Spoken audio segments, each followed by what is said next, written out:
Hyundai Starex, third Android head unit with 360 camera and voice command. ES10, Optimus brand po.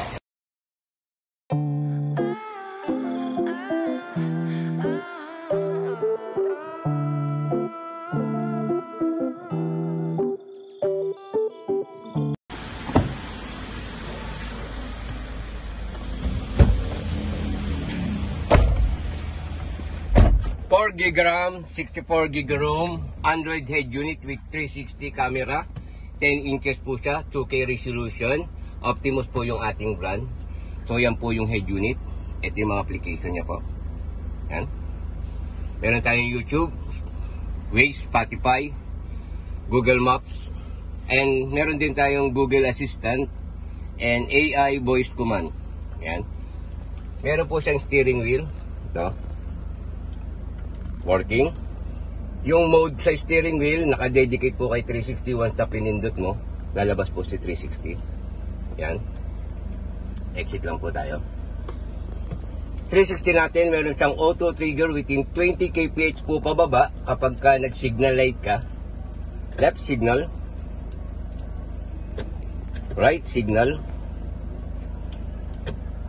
Tapos hazard. Siyempre both side.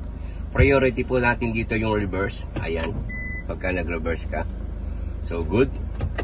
Try naman po natin si application niya. Tulad ni AI voice command. Ayan po. Pag gagamitin, on mo lang. Ayan. Ito po yung mga command niya. Ayan. Sample. Open the radio. Next track. Volume up.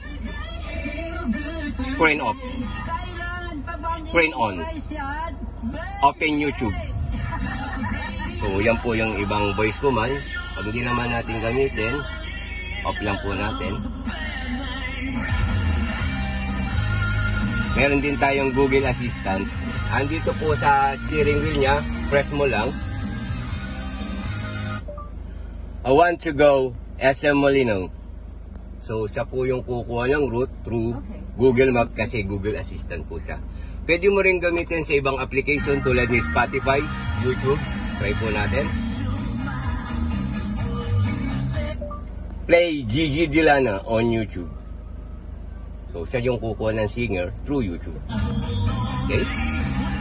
4 GB RAM, 64 GB ROM, 2K resolution, 10-inch Android head unit with 360 camera, Optimus brand. Thank you.